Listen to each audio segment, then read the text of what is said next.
Welcome to Wednesdays with Whit on IntellectualRadio.com.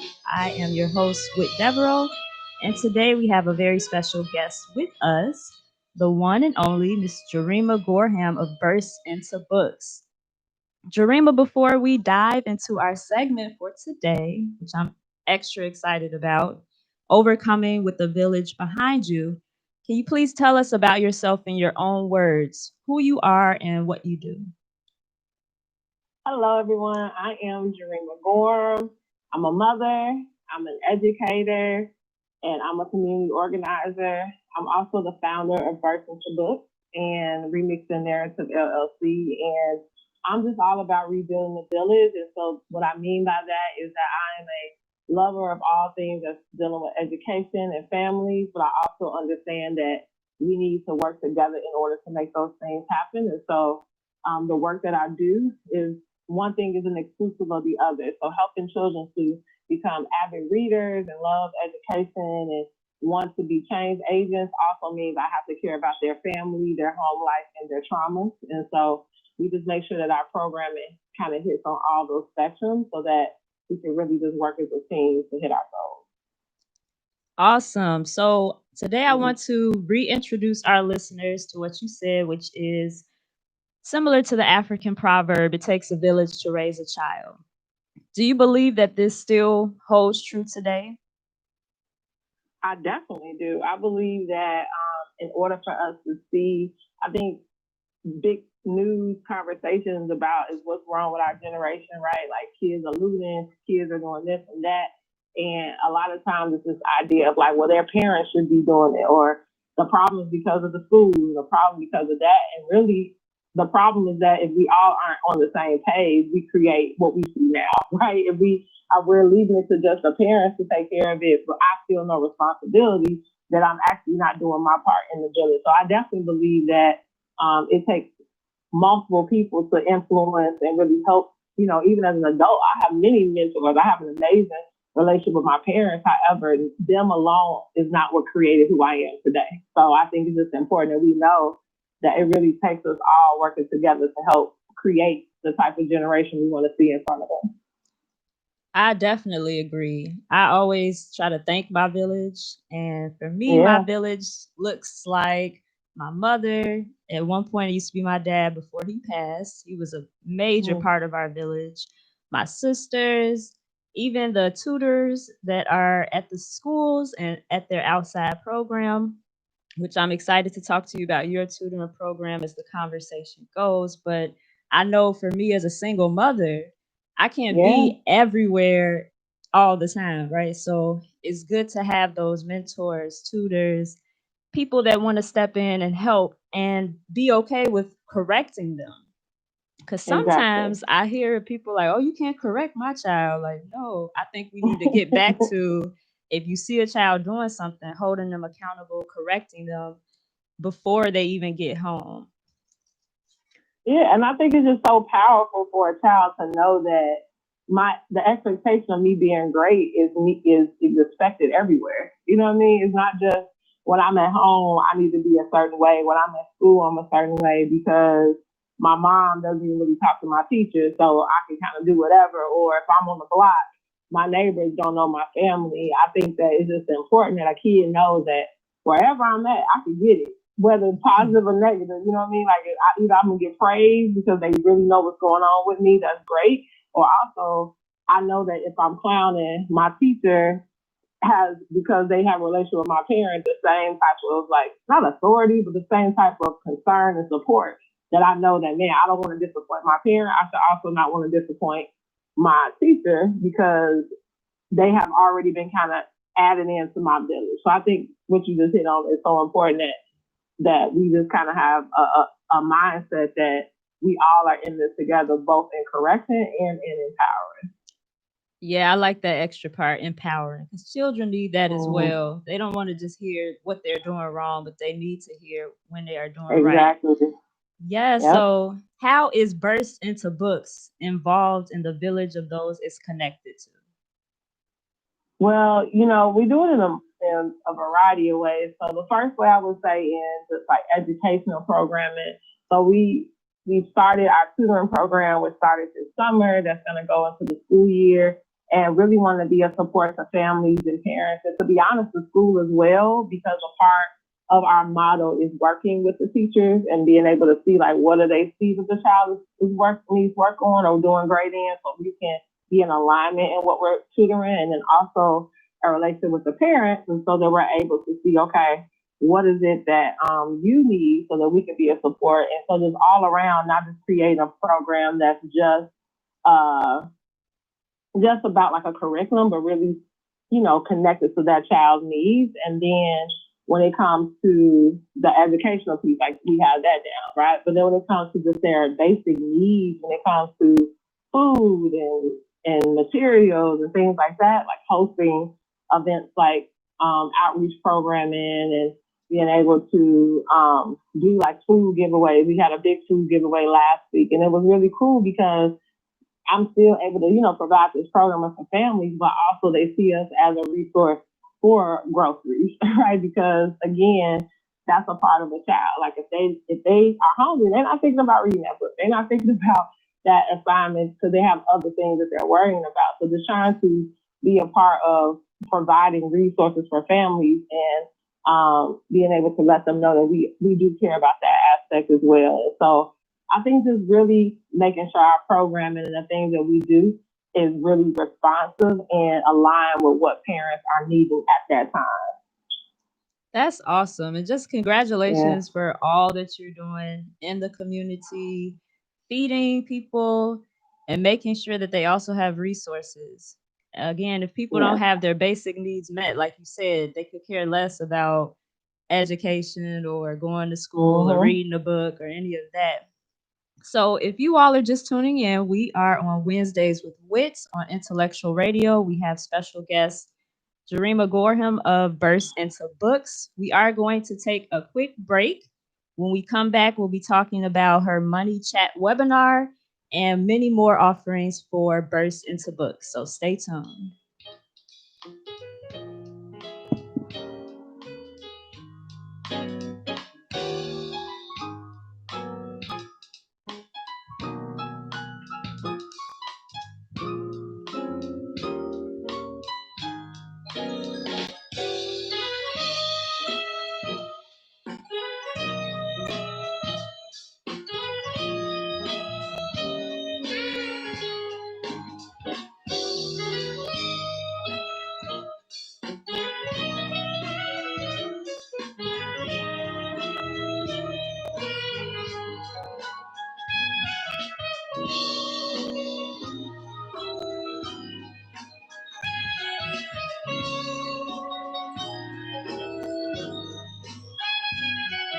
Welcome back to Wednesdays with Wit on Intellectual Radio.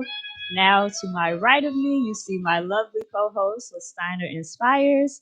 And if you were with us just before the break, we have a guest on the phone line. Her name is Jurema Gorham of Burst into Books. So, Jurema, before we talk about your Money Chat webinar, we were talking about the importance of village, and I wanted to make sure that Steiner had put her little 2 cents in. She definitely believes in the village portion as well. So, Steiner, we're talking about overcoming with the village behind you. So, the African proverb, I'm sure you heard, it takes a village to raise a child. When you hear that, what do you think about it? Man, period and amen. Drop the mic, go home. Well, first of all, hello there, beautiful. How are you? Hi, I'm good. How are you? I'm good. So I love like my village. Like my village is like the bomb. From my actual team behind the scenes to like my family to my friends. Like God has blessed me with an amazing village that not only blesses me and pours into me, but they hold me accountable and they don't allow me to say no if they know I need help. But sometimes my pride and my stubbornness get in the way. They be like, "You gonna come over here and get this help." So I'm blessed. Like without the village, I don't know. I'll probably be out here somewhere suffering, trying to be all independent and prideful. Yeah. So I love the village. Yay! Yes. I think you made a really great point that when we talk about the village, even though yes, my program is for children and we work a lot with the schools, it's also needed for the parents, you know what I mean? And for the adults in that space, because a lot of times what we started to do workshops for parents because we can, be teaching kids these skills and these resources, but families and parents need support as well. Maybe it's something that they were equipped with when they were younger. They're trying to balance all these different age groups, being able to make sure that we're responsive to, even for our tutoring in the summer, we raise money so it could be something we offer for free, because a lot of the parents that I have been working with through the school year, during this pandemic, they lost their job, right? Or they're, losing money that they normally had. And so I didn't want them to put them in a position like, I got to choose between tutoring or if we're going to eat these groceries this week. You know what I mean? And so I think that it's just important that we realize that village is needed, yes, for the children, but parents, we need to be attentive to what they need, listen to what they need, and trying to support them as well. I think that's a big part that we need to always include in. It's not just about the children, but the adults in that space as well. I love that. Absolutely. Yes. Mm-hmm. I like that because the outside program that my children are in, I actually had one of the directors inbox me because she was just concerned they haven't been able to meet face to face. So she's like, how are you doing? Like, is there anything that you need so I can support you? And I needed support, especially at that moment. So kudos to you again for what you're doing in the community and just meeting the needs of the family, the village, and being the village. All right, so let's talk about that. You're welcome. Let's talk about that money chat webinar. So yes, what can attendees look forward to, and tell us when it starts and all of that good stuff. Yeah, so I'm excited. It actually kicks off tonight.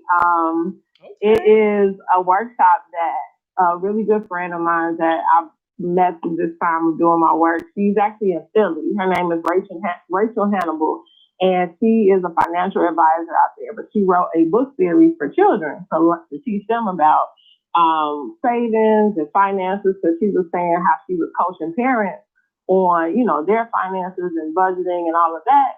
And it's important that those skills are taught way before they got to her office, right? So what can she do to help them in teaching their children with smart tips and things to be aware of?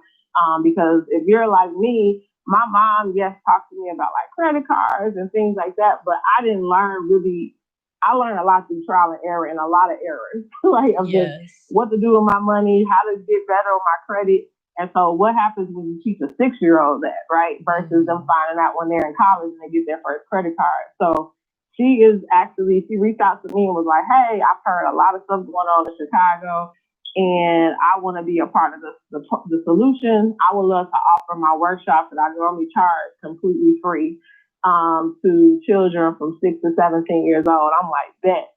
So we came up with the two dates. We broke it up into 2 days. And so tonight, she's actually going to be teaching 6 to 11-year-olds. And then tomorrow is for 12 to 17. They're going to go over things like savings, credit, budgeting. Why is it important to save? Just banks, all those types of things. For the college students, talk a little bit more about like insurance, that space of like bank accounts and all of that. But it's really, really cool. And I'm excited. And to date, we checked in last night. We have a little over 170 kids registered. Yes. So I'm excited to log on tonight and see how many 6 to 11-year-olds. I signed my son. I'm like, look, you need to learn this too. It's just exciting because whether, it's free. So hopefully everyone who registered signs up. But even if you just got 10 kids, those 10 are going to learn from some jewels that they didn't know prior to that time, So I'm excited to see, what happens between tonight and tomorrow. And both are at 7 o'clock. Okay. So is it too late for people to register if they're just now hearing about it? No, you still can register. So you actually can go to our website. I have it posted there. So birthingtobooks.org. You can also call me at 312-970-9551. We'll make sure you get the Zoom link. She actually has a link on her website. So if you want to learn more about her books and what she does, again, her name is Rachel Hannibal. So if you go to Rachel Hannibal, HANIBLE.com, and you'll see it says Money Chat webinar. You click it, register your child, and nope, they can still register today. I'm about to sign my son up as soon as we leave the studio. Signing him up with he like it or not. It's an hour. It's an hour of the time, but she's so fun. She's got such an amazing spirit that she just draws kids in. It's amazing to see how she's able to make a topic about finances relatable to them and also something that they enjoy being a part of. So it's gonna be good. Ooh, can you give them your website and that phone number one more time? Yeah, so my website is burstintobooks.org. So burstintobooks.org, and you can click events, and then we'll have the link there. You also can call me at 312-970-9551. And then I want you to know about her again, Rachel Hannibal. You can also register on her site, which is www.rachel, RACHAEL, Hannibal, HANIBLE.com, and you can register under Money Chat webinar. And through all those avenues, you should be able to sign your child up, and it should be a great, great time. That sounds so good. Yeah. So if you all are watching us live, go ahead and type in the comments the burstintobooks.org and that phone number as well. And if you have any questions, make sure to put in the comments, and then Jurema or I or LaSteiner can come and provide you with additional information. Sign your kids up, y'all. Yes, for real. Period. Amen. Yeah, seriously. So sessions 1 is 6 to 11, and then session 2 starts tomorrow. Is what age? It's 12 to 17. 12 to 17. Cool. Yep.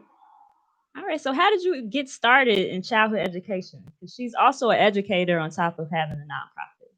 That's awesome. Yeah. So I have been, I think as long as I can remember, I've always loved working with children and teaching. And so when I first got into what do you want to be when you grow up, I said a pediatrician because I love helping kids and all of that. And I, for a little bit, got into that field, and I just realized I want to be more hands-on, not so much in that way with kids. And so I actually in high school was hired for a summer job to be a tutor, and I just fell in love. Like I just love the idea of coming up with these lessons and meeting kids and finding creative ways for them to get it. And so I was like, that's what I want to be. I want to be a teacher. So I've known since high school that's what I really wanted to do. And so I'm going into my 13th year of teaching.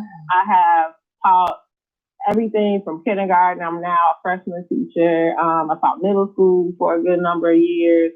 And I don't know, I just love being able to find ways to relate to children, how everyday things are connected to what they're learning. Because I think that was the piece that I realized that kids don't get. Like they don't, if I don't see the relevance and I don't see how I can use it, like when I leave this building, then I really am not going to remember it. And so I'm always intrigued on how can I now connect this concept in the classroom with what you like to listen to, what you do, what you eat, and so it resonates more. And how can we do it creatively? Because I'm a lover of the art. So how can you don't have to just write a paper. Like how can you show me in a song? How can you do it in a demonstration? How can you do it through technology? So yeah, I think I just found, and then versus the books, which I'm excited about, just kind of allows me to put all my love together, right? My education, my event planning, my love for the arts and people, and I'm able to really just kind of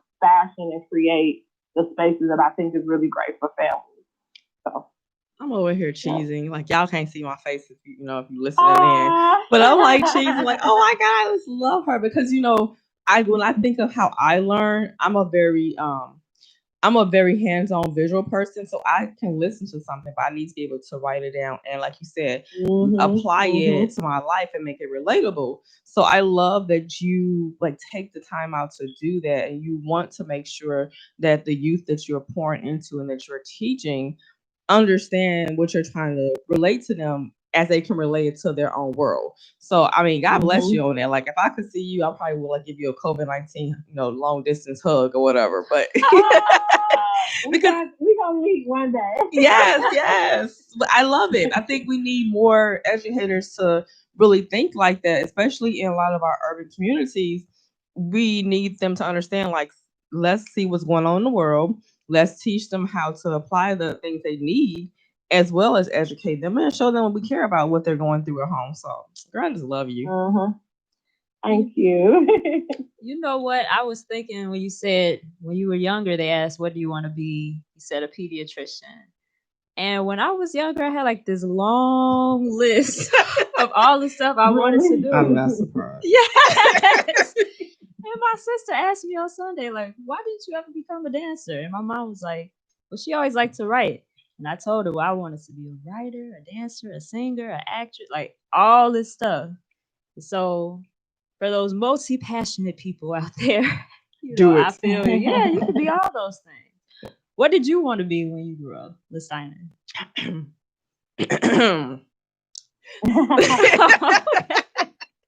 So I wanted to be a model, a teacher, and a nurse.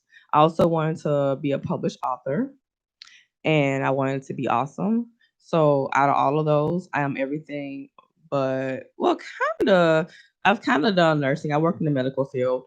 I'm a model in my home, so like no one sees it. I'm model, behind closed doors. But for the most part, I'm doing what I wanted to do, just in a different capacity, in a different lane. So, and low key, Whit does be dancing. I don't know, but I do. She be dancing. I do all those things at home. So, she burst out and danced and sung just random. I'm like, oh, Very okay, get it, girl. And then even the social work. So I like that you knew you wanted to do something with children. You still are doing it, and maybe even impacting more lives than you would have if you would have taken the role of pediatrician. So I love that. Parents, ask your kids, what do you want to be when you grow up? I think it's still a question to ask, right?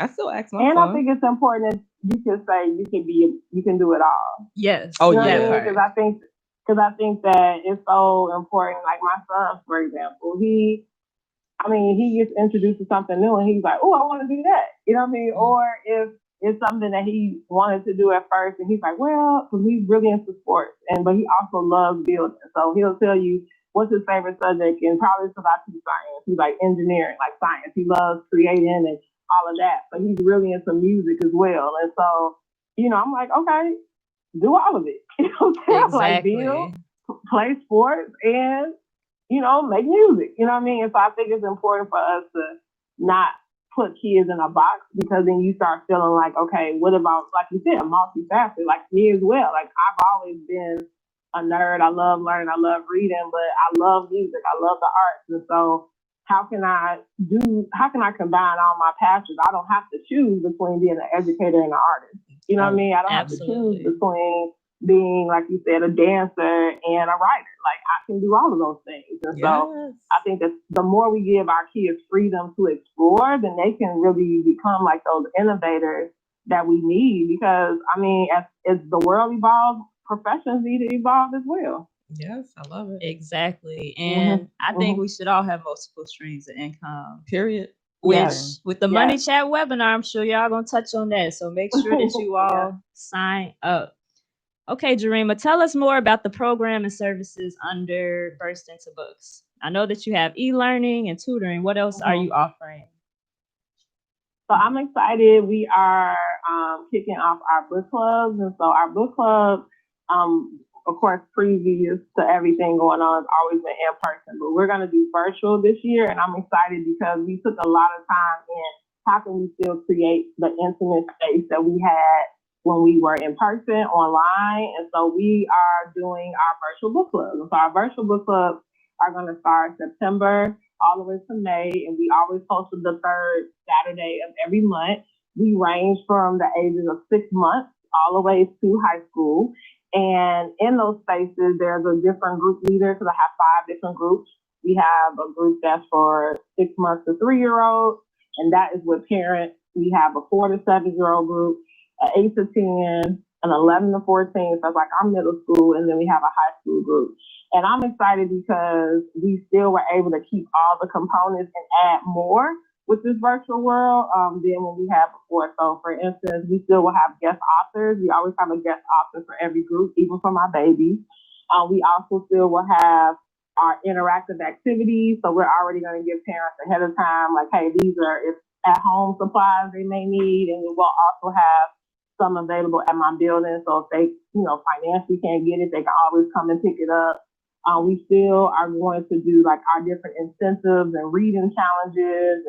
And we also thought about different like online things you can do, like making videos, TikToks about books and all of that. So we're each month going to have a different theme to kind of keep them engaged.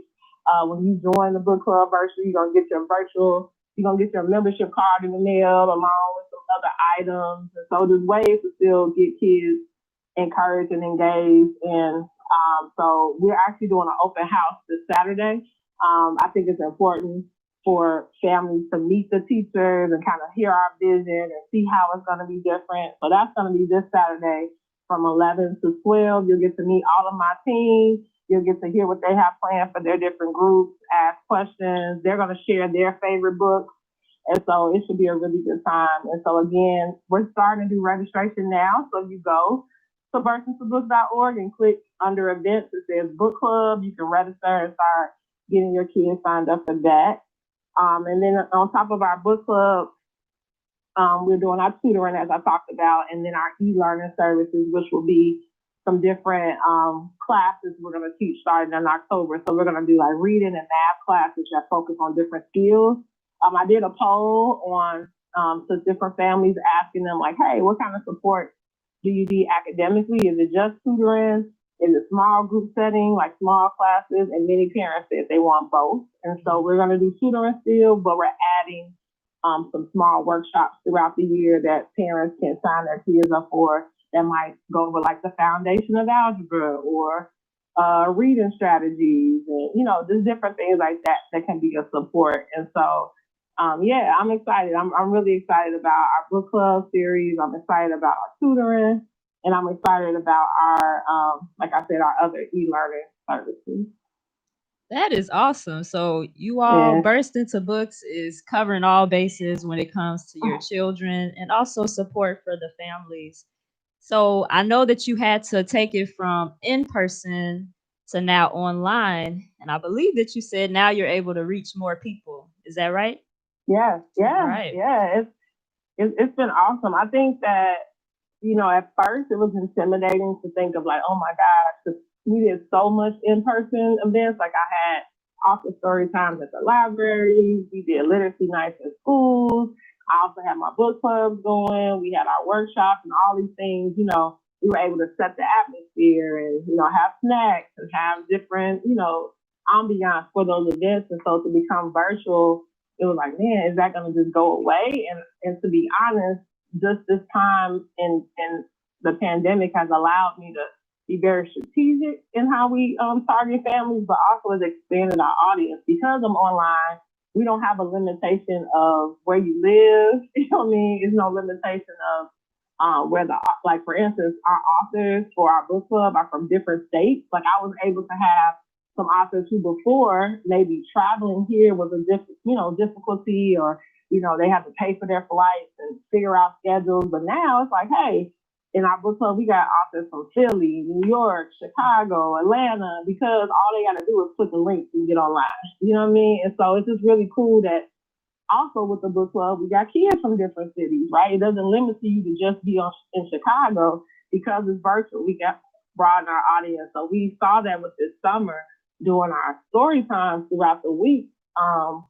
Families, from different areas were logging on or sharing it, with another friend. And then like when I would look at my mailing list, it's not just Chicago residents, it's people from everywhere. And so I think it's just really cool that you're able to connect in different homes because of virtual, and you can still maintain, we can still maintain our mission and our vision, even though it's all online.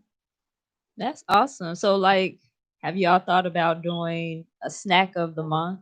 You give them like an idea since you can't provide the snack in person.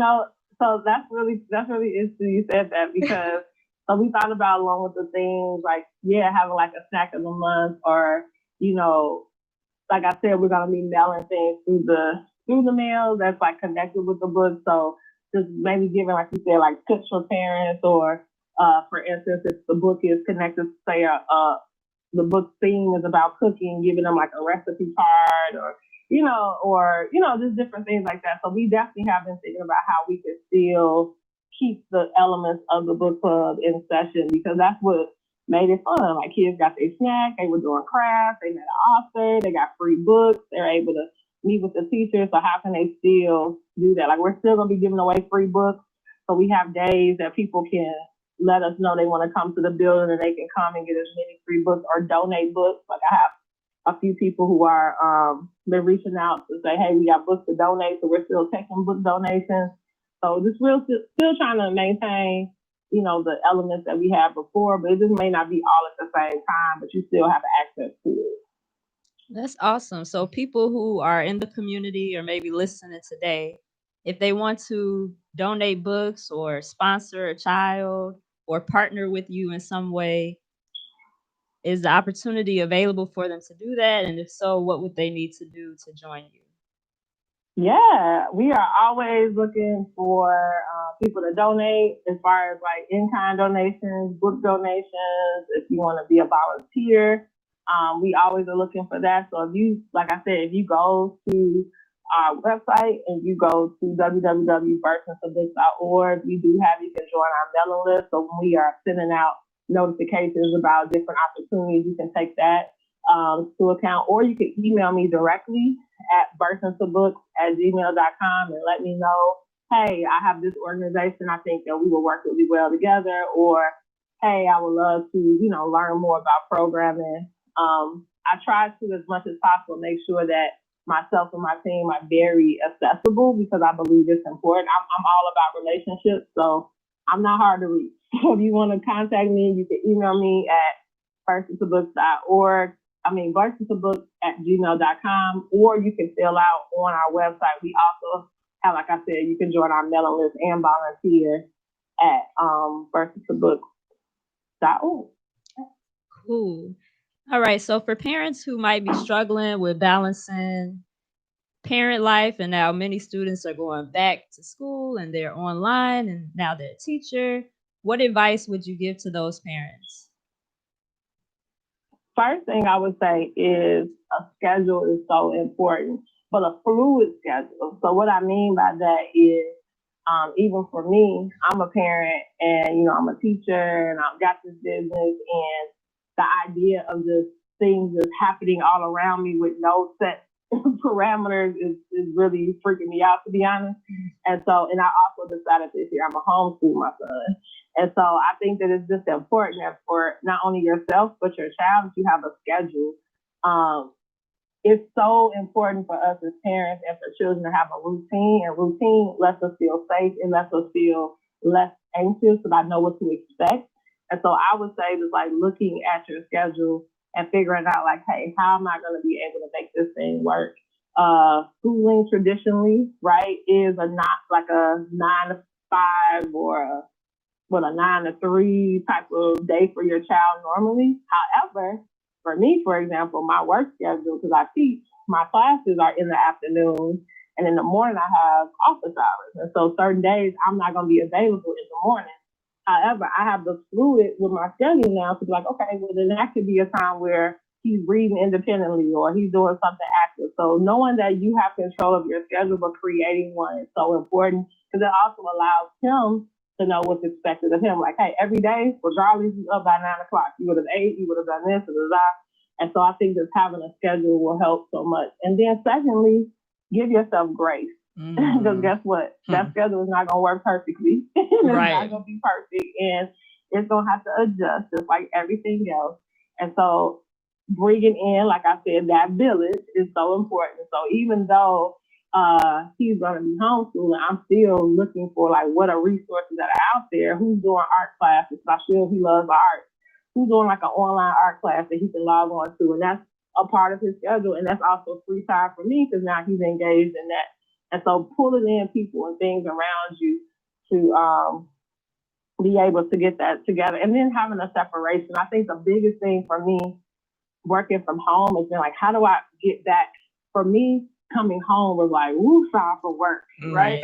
Like But now work is at home. And so how do I separate that? When is it an end and when is it a beginning? And so I've seen so many cool setups online for like setting up a space for your child when it comes to them doing their work, and a really cool workspace for you, and knowing that that's where that happens, not taking that into your bedroom, not taking that into the living room. That's where we chill out at, not having stuff to spread out everywhere. And so I would say like creating a space that's for school, for work, so that you can truly have a separation of your time and what you're supposed to be on for work time. And so we all figured it out, y'all. But I think that a schedule and routine is going to be key. If not, every day you're trying to figure it out, and that is going to be more stressful than anything. Very sound advice. I heard Lestiner react when you used the word grace. Would you like to say why you had a reaction to grace? I'm gonna need you to not put me on the spot. No, but grace is something that I think that's been the theme for my entire year of 2020 for myself personally. Just going through my own personal health challenges and having to balance like taking care of myself while I was going through treatments, and then being, making sure that my son was on task. I'm a big scheduler, but I'm gonna be honest, like when this all happened, I didn't have a schedule because I was like, I'm trying to make sure I'm good. And he was already dealing with my diagnosis. I didn't want to pressure him like, you got class this time, get up, hurry. I was just like, we're gonna go with the flow. I contacted all his teachers, told him like, this is what's going on with me. He might not have shared this, but this is my diagnosis, and please give him some grace because he might not, turn in work on time because he's dealing with it and processing it. And I didn't feel bad. At first I did. I was like, I should really be on him. But it took a lot of energy to try to balance myself and him. And now I'm done with treatment on Monday. Yes. Woohoo! Yay! And so I'm like, okay, I'm gonna spend a week before his school starts looking at what they've emailed me and figuring out, sitting down with him and adjusting and looking at some things and creating that time that he can do work. But I like your idea of looking for outside activities to do, because if I leave it up to him, he will just play the game after he's done. I want him to be exposed to other things. So, grace. Yeah. And we give it up for Jesus for healing, though. Yeah, hallelujah. Yes. Come on now, we'll do a praise dance in this chair. So that is so good. So parents, schedules, give yourself grace. Ask for the village if you need help through Burst into Books. We've given you their website. It's also posted in the comments as well as the caption of this video on Facebook and on YouTube. Before we go, though, I have a couple more questions. So your tagline is called Remixing the Narrative. What does that mean? Wow. So when I first envisioned what I wanted Burst in Books to be, I had to think about like what narratives about reading and children of color and the areas that I serve is already out there. And so remixing narrative is that all those things are not true. So like, for instance, this idea that children of color do not care about reading, they don't want to read, those jokes of like, you want to have something for Black folks, put it in a book, you know what I mean? Like all those kind of like narratives out there that we're not intellectuals, we're not writers, we're not poets. And I'm like, how is that possible when the dopest authors out here are people of color? You know what I'm saying? And the people who created these spaces are, just that. And so our whole mission is just remixing that narrative that if you come into a book club or Burst into Books, we hear time and time again, like, oh my gosh, like they're reading what? And listen to their dialogue, and they're engaged and they're excited. And when we got our free books, they leave it with bags of books. And this whole idea of that our neighborhood, especially, I grew up my whole life in art progression. I teach in Pullman, Roseland. I've taught in Inglewood.